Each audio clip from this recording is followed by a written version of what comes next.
Good afternoon, everyone. Thank you very much for having us here on the Charlotte Motor Speedway Media Tour. It's very good to be here. We won't waste any time. We'll go ahead and get right started.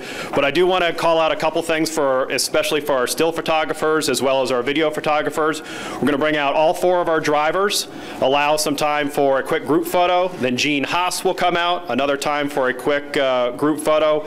Our crew chiefs will come out along with our Vice President of Competition, Greg Zippadelli. That whole group will be here on stage, and then once everyone's good in terms of the imagery collected from that, our drivers and Stewart Haas will sit right here, and our crew chiefs and Greg Zippadelli will be seated in the audience prior to heading over to the room next door for our breakout session. So again, that's what we have going on. If you could tee up the music, we will go ahead and start with Ladies and gentlemen, the reigning NASCAR Sprint Cup Series champion and driver of the number 4 Budweiser Jimmy John's Chevrolet, Kevin Harvick.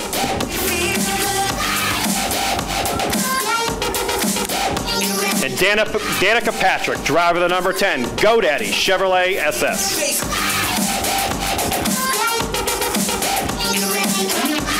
Kurt Busch, driver of the number 41 Haas Automation Chevrolet.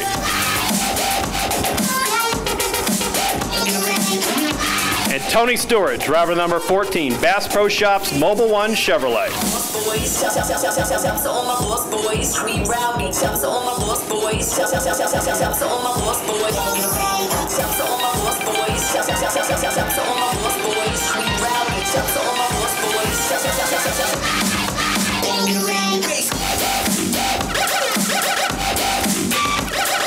And the co-owner of Stewart Haas Racing, Stewart Haas.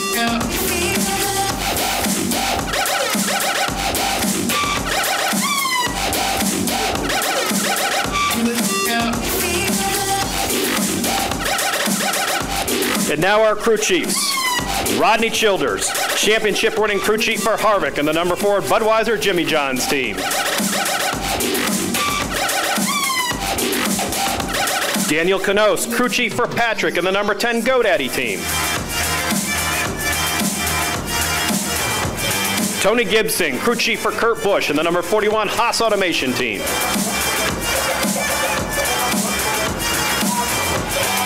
Chad Johnston, crew chief for Tony Stewart and number 14 Bass Pro Shops Mobile One team. And Greg Zippadelli, our Vice President of Competition at Stewart Haas Racing. Ladies and gentlemen, Stewart Haas Racing.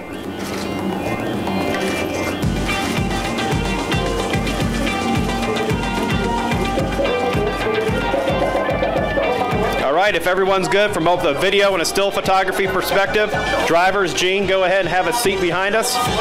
Crew chiefs and Zip, we have reserved seating right over there in the audience.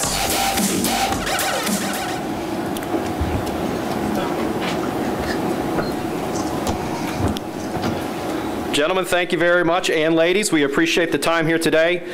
You know, Gene, Tony, it was last year at this time, everyone was asking how in the world you were going to keep all these personalities from, I guess, ganging up on one another or causing a ruckus. You return this year as the reigning NASCAR Sprint Cup Series champions. How'd you do it? Gene, why don't you tackle that one first? Well, I think, you know, Tony and I, we have a philosophy. We hire very, very competent people, and we let them do their job. And I really think that's kind of the secret to the DNA of Stewart Haas Racing. We demand perfection, we demand results, but we let people achieve it in their own way, and you see what the results are. Tony, your take? Yeah, I agree. It's, you know, last year we sat here and everybody wondered what the chemistry of this group was going to be like, and I think we proved over the summer that, you know, what everybody thought was a time bomb ticking, you know, actually was a really good combination for the 4 of us. We have 4 drivers and 4 crew chiefs and owners that have the same passion and drive and desire to win races and championships, and you know, it's been a good combination. So you know, I think we knew from the start that we didn't know that we were guaranteed to win a championship with this equation the first year out, but at the same time we knew that the drivers and crew chiefs would all work well together. And I'd like to reintroduce Kevin Harvick, reigning NASCAR Sprint Cup Series champion, has a heck of a ring to it. How has it been atop the mountain? It's been busy. You know, I think as you look back and you just look at everything that built up to last year, it's been very refreshing for me to have been a part of that philosophy that those two guys have talked about, and have a group of people around you that believe in what you do and have the results to back it up. So it's definitely been a lot of fun as we went through 2014. I feel like you know, everybody's gelled well together and worked well together, and we just got to keep it rolling now. All right, and Danica, Patrick, Kurt Busch, this question is for you. Obviously, this organization has accomplished a lot, especially this past year. Your expectations coming into this season, Danica? Really to continue with the things that you know, was happening last year, and the improvements made in the areas that I was looking to improve them, and also to develop new relationships. Obviously, with a new crew chief and a new group, we need to get to know each other sooner than later. So, you know, I'll be putting a lot of hard work into getting our communication going as quickly as possible. But then after that, it's to kind of leave, you know, pick up where I left off with Tony Gibson and his guys that taught me so much and really helped me get, you know, much further towards the front and qualifying much better and running much better. So I'm sure there'll be a little bit of a learning curve, but I think we can overcome that sooner than later. And Kurt? Well, it's to continue to build on the success we had from 2014, winning a race and making the chase. That's not what we're here to do. We're here to shoot for a championship, and so it's building on that first year's team chemistry and using those final 3 races last year with Tony Gibson. Our average finish was 8.7, and we qualified in the top 10 all 3 races. Those are the types of races that we know we're capable of putting together, and we need to do that these first 26 races with the Haas Automation Chevy and get things up and rolling. All right, we have 200 registered media on this media tour, so I'll stop asking the questions and I'll open up the floor to you guys. We do have 2 folks in the back with mics, so if we'll go ahead and raise your hand, state your name and affiliation. We'll start right over here with Alan and then Tom. Alan Cavana, Fox Sports, for Gene and Tony. When you look back on last year, what's more indicative of this organization, the championship win or the 3 teams that didn't run maybe as well as you wanted them to? Well, I really think that the championship win was kind of a surprise for everybody. You know, brand new driver and crew chief. That you just never know the magic that's out there. But I think the other teams, you know, did well. You know, maybe obviously not winning the championship, but that's why we have 4 teams. You know, it takes a lot of diversity, and you just never know, you know, the challenges that are out there. And one thing about having the 4 teams is everybody does things a little bit differently, and you know, coming up with just that right combination that every driver and crew chief is looking for is not easy. And I think Kevin and Rodney, you know, obviously have that magic, and we were very, very fortunate that it came to win so quickly. So for that, we're very grateful. But it's not easy in this sport. So I think any of the other teams also have that potential to win too. Yeah, I think it's a scenario where, you know, obviously Kevin and Rodney winning the championship is proof that we have the right tools in place to have that kind of success. It's just a matter of, like Gene alluded to, just putting the magic together, and there's definitely room for improvement with the other 3 teams, and that's what we've worked on in the off season, is to try to bring the standard of those 3 teams to match what Kevin's done. Tom Jensen, Fox Sports 1. Kevin, when you announced that you were coming to Stewart Haas, you said the main reason you wanted to come here was to win a championship. It was the one thing left in your resume to complete. Now that you've done it, has it lived up to your expectations, and has it meant as much to you as you thought it would? I think it's probably meant more, just because of the fact that, you know, in 2012 when we decided to make the move and had talked about the things that we wanted to accomplish, and that was to, you know, to be competitive on a weekly basis and try to win a championship. And, you know, to do that in the first year just says a lot about, you know, the company and the resources and the commitment that everybody has to it. So, you know, for me to be a small piece of that and be able to accomplish what you've really worked your whole life for, and that's to try to win a championship at this level of stock car racing is something that still, to me, I don't know that it's actually set in 100%, just for the fact that you work so much to try to keep everything going on a daily, weekly basis, and then you accomplish your goal, and it's like, well, now you don't want to fail in the next year, so you don't want to let your guard down, and you want to try to be better than you were last year. So that, to me, is great motivation that Rodney and I have talked about, and that's really our motivation for the year, is to not let everybody down on the second year. We'll go with Wolfgang and then work our way to the middle of the room. Wolfgang Monzer from Germany, Rennsport Press Agency. A question either for Gene or for Tony, I don't want to answer. We had a successful season last year. Nevertheless, I think in any kind of motor racing, also in your team, you have ongoing development in the technical side. Can you give me some details? If the cars are much different than last year, where the cars improved, aero package, suspension, engine? Is there anything particular which is different to last year? Well, obviously the rules package is considerably different from last year, so the fact that the testing policy has changed has definitely put more emphasis on our simulation programs, our wind tunnel time, and our partnership with Hendrick Motorsports. They've spent a ton of money and resources and time developing a new engine package for this year. So it's been a very exhausting process, but at the same time, I think it's shown us some strengths in our organization. We feel confident that we've been able to try to take the areas that we have the capability of making improvements on and executing it. All right. We'll work to the center first with Stan. Yeah. Stan Creekmore with CompetitionPlus.com. Tony, last year was a great year for you and also a very demanding year for you. How are you going into this year physically and mentally? Really good, actually.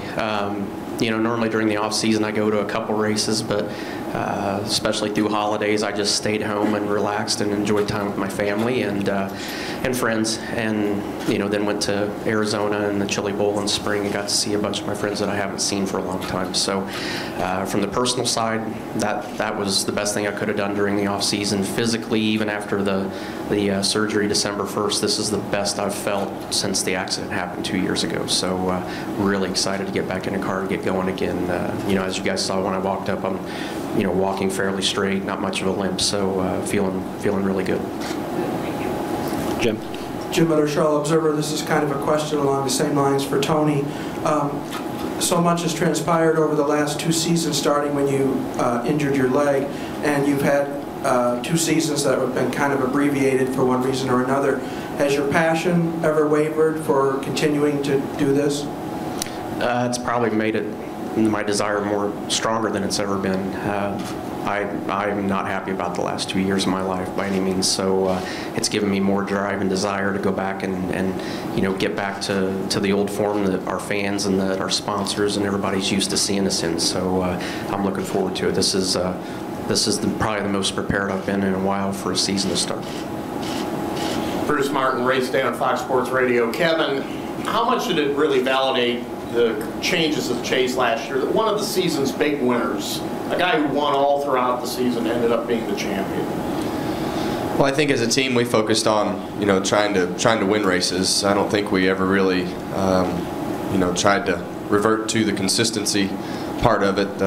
We were racing for wins right up through Homestead, obviously winning the race, and the last 3 weeks I think we're 2 wins and then second at Texas. So it was the mentality was just the fact that that's what got us there, and that's what we needed to continue to do, and that's really the only way to control your own destiny. So if you have cars that are capable of doing that, and teams and everything around you that are have gotten to that point by winning, there's really no reason to try to change your strategy. And I think as there were some moments where going for wins and different things might have been detrimental to some of the guys that were racing to that point, that really allowed the 31 to be in that spot. I think that's probably what you're referring to. So I think to be able to go to Homestead and put that whole day together and be able to win the race and the championship was fulfilling for us too. I know it was great for the sport and everything, everybody that was involved in it. But I think for us to know that we went out on offense and were able to do what we did was very gratifying. We'll go with Viv, and then we'll come over to this side of the room. Hey, Viv Bernstein, New York Times. For Kevin, you're the latest driver to switch teams and have this immediate success. Matt Kenseth did it, and a couple other guys have done it. As you look back, was it more emotion or equipment that led to that? And looking ahead, is now Carl Edwards the guy to beat this year? Yeah, that's a good question. I think, for me, I was just tired of going to work. I didn't like my job. And that's just not a healthy way to be productive in this environment, because it takes a lot of work and effort and things to to be competitive, and there's going to be ups and downs and a lot of things emotionally to deal with. So if you have a bad attitude about the things that are around you and that are going on, you're not going to win. You're not going to beat the guys that we race against on a weekly basis unless you have your whole life in order. And whether it's racing, your attitude, financials, whatever it may be, that whole circle of life has to be together in order to be successful here. So it's for me to come over here and be with this group of people, was very refreshing for me, very motivating, and I think to see the support and things that came with that were very good for me. And I think as you look at this group and you look at the management and you look at the owners and the people that are around us, everybody's very similar in age and has a very similar approach to life, and so for me it's good to be around people like that, and I thoroughly enjoyed it, and nothing ever changed. Everything we talked about happened, and everything that was promised was given. And you feel like you have to give everything that you promised as well, and that's what we're going to continue to do. Hill and then Kenny. Hill Overton, WIXC Radio. Danica, given your success, the pole at Daytona year before last, your strong run there, is this the race you look most forward to, and what are your anticipations? It's sure one of them, but I think it also just has to do with the fact that it's the biggest race of the year.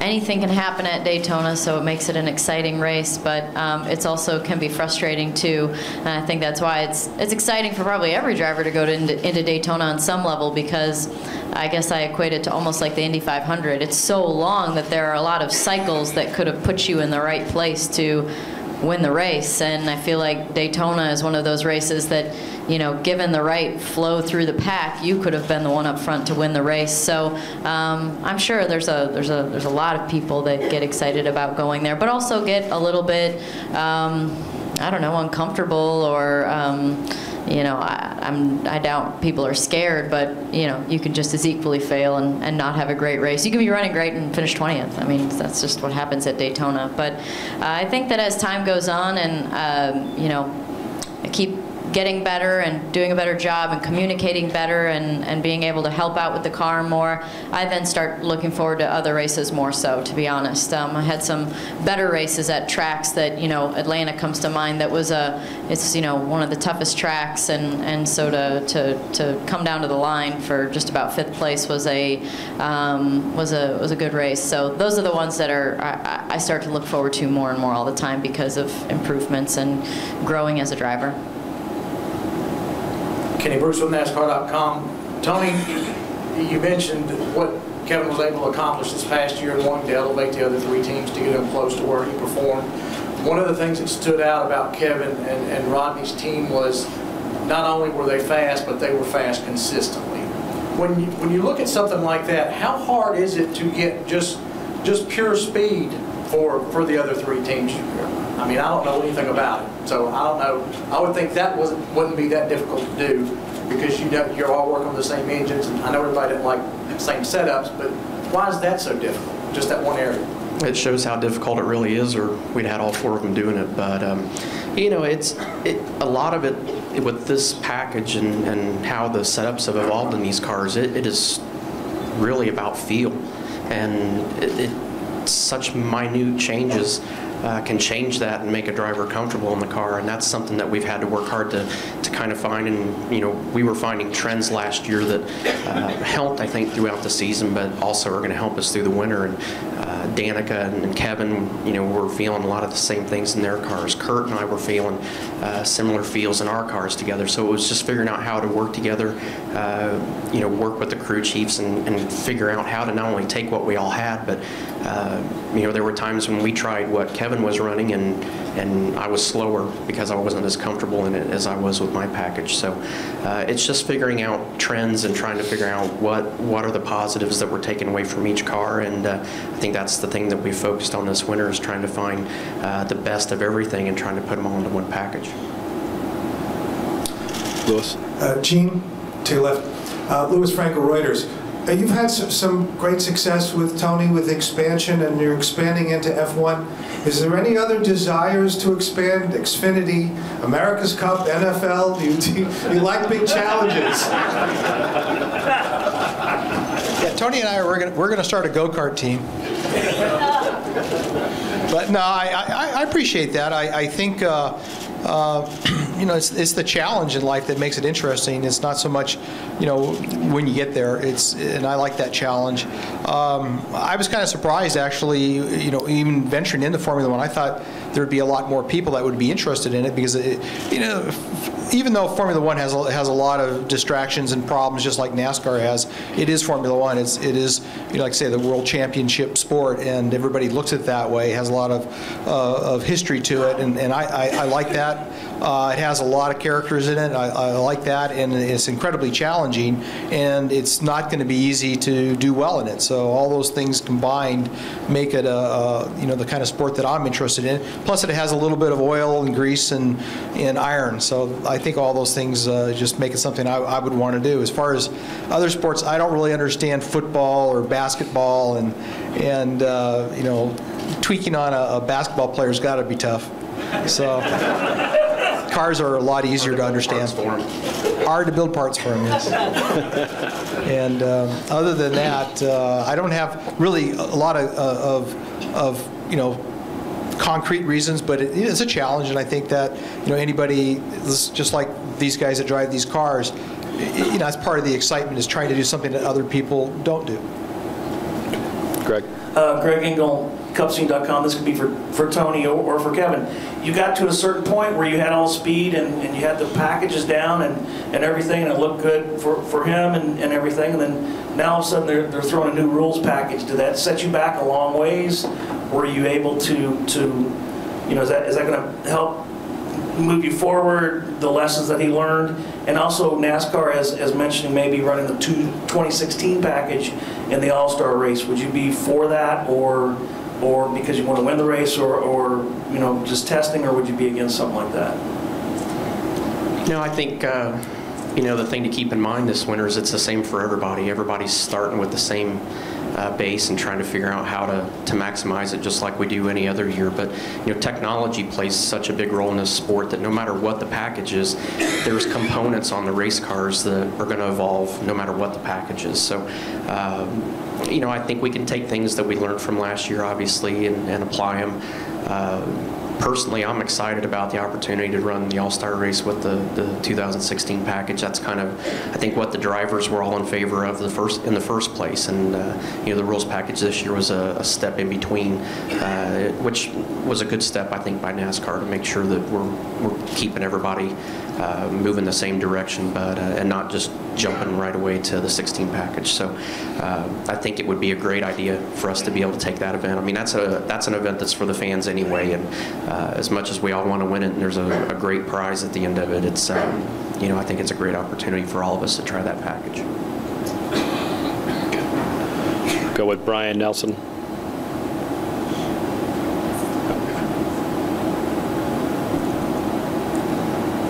Brian Nelson, Motor Racing Network. Kurt, Tony talked about how you two have similar styles and kind of felt the same things. Your feels were validated by your experiences, and then likewise, Danica and Kevin had some similar experiences behind the wheel. But that balanced against things we heard earlier with 4 different drivers, 4 different styles, all that diversity.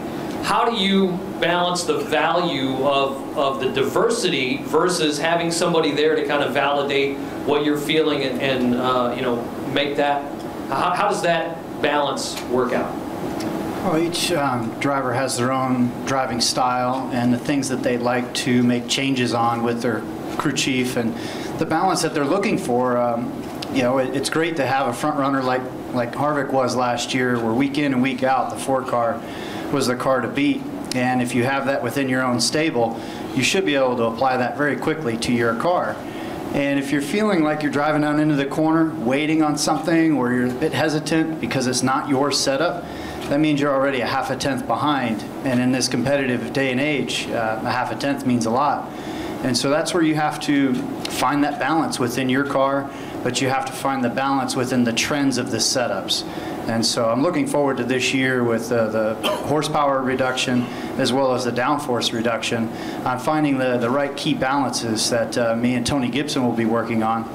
But I think getting back to somewhat of the balance that each driver likes, you know, Kevin and Danica show where they like a little bit tighter of a race car, where Tony and I like a little bit looser of a race car. Some tracks that blends really well into, some tracks that put you at a small disadvantage. George? Yeah, Kevin over here, George Diaz with the Orlando Sentinel. You've come close a few times to winning a title, and you hit the reset button, and now you come back as a champion. Do you hit the reset button differently, you know, whether it's emotionally in other ways, now that you do come back and you're the guy to beat? Well, I think there's a few things that go along with that. Obviously, there's a sense of responsibility for the sport, you know, as the champion, to make sure that you do a good job of representing the sport and doing the things that you need to help grow it and be a part of it. And I think the second is obviously the motivation and being able to experience what you've asked to experience, and then being able to experience verifying the fact that it is way more fun to win the championship than it is to lose it, is very motivating in itself. So, you know, I think for me, you know, I think this year is really not I think that's why it hasn't sunk in as much as it probably needs to, is just for the fact that, you know, I've never been a real believer in gloating in anything. You just want to move forward and try to keep continually doing your job the best that you can. And for me, you know, the winter is the time when you put all your personal stuff and life in general away from the racetrack in order as much as you can, so that you can almost ignore it, to put all the effort into you know, the car and the things that it takes to concentrate on as you go through the season. So I'm fortunate that I have a wife and son that travel with me, and I don't have to, you know, they're a part of putting life on hold. You know, in a sense, I guess you could say, just for the fact that they're with me, so I can bring in that family aspect of things and keep that in order. But as far as everything else, or, you know, going on vacation or this or that, you know, this is the time when we get to Daytona. It's about the race car and focusing on the team and the pieces that it takes to put that together. Because you may go to the first race or second race and be out to lunch, and, you know, that requires a certain amount of extra time to put in to make sure that you get things in check. And much like we had last year, we had the speed in the car, but we had a lot of problems to go along with it. So you have to be a part of the process to help fix those things, and whether it be one question or one answer or one conversation away from sending those things in the right direction, you have to make time for those things in order to be competitive in this garage. So, you know, the great part, the great challenge, I think, at this point is managing your time. I've always been a true big believer in time management, and I'm sure there'll be some people that are mad, but that they don't get what they want. But in the end, this is about winning races and winning a championship, and I feel like we know from a time standpoint how we need to control it and doing the things that we need to do to continue to win and try to race for a championship. All right, we're going to get close to wrapping it up here. We'll look down here in the corner with a handful of questions. Tom Baker from Race Chaser Online and Performance Motorsports Network. This is a two-part question for Kurt. First off, this will be your first full season with Tony. Can you talk about what you and he are looking forward to, and maybe what some of the challenges are that you're looking to overcome? And then the second part is, has there been any conversation at all? Could we possibly look forward to a second attempt at the Indy 500? Well, working with Tony Gibson, I was blessed to have the chance the last 3 races last year, and posting great results right away was fantastic. it validated the reason for a change, and the reason to look forward to 2015 with so much excitement, enthusiasm, and that's shown with Tony Gibson lining up all of his crew guys, the guys building the bodies that are going to the wind tunnel right now, and just coming out of the gate as strong as we possibly can. I owe all the hard work during this off season to Tony Gibson and all the guys that have wrapped their arms around this 41 Haas Automation Chevy. And so it's exciting to have a tire test already done and to feel the racetrack with the new car, and to just have Tony Gibson's years of experience on that pit box. That's what I'm looking forward to with tracks like Atlanta and Vegas, Fontana, early in the season, just coming out of the gate strong with that experience level. And it's nice to have Tony Stewart's blessing to run Indy, and to have Michael Andretti give me the access to come back and to give it a shot. But it's something we haven't talked about. There's been plenty of other things in this off season to stay focused on. Joseph Walken, frontstretch.com. Danica and Kurt, you guys have a new crew chief now this year. How is working with your new team leader going to help you guys in 2015 after having a subpar season last year? Well, it's just great to have made the change last year and to get our feet wet and to bridge that communication gap. It's always fun to go to the track with new members and new people in different positions. But you got to work through, what are our strong suits, what are our areas that we need to work on, and we were able to do that in those final 3 races. So a lot of excitement building into 2015. Well, I think subpar is a matter of opinion. I think in my second year in the Cup Series, there were certain things that I wanted to work on and we wanted to work on as a group, and I feel that there was drastic improvement there. While the overall championship position didn't really show for that, there was a lot of improvements in areas that we wanted to, and so I consider that a success.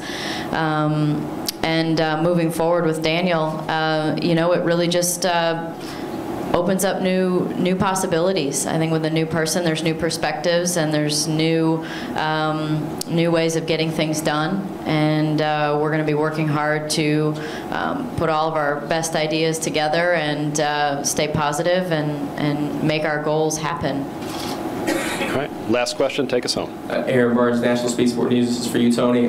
Just kind of curious, could you talk a little bit about how your relationship with Chad evolved from the start of last year? It seemed like you guys picked it up late in the year and had some better finishes.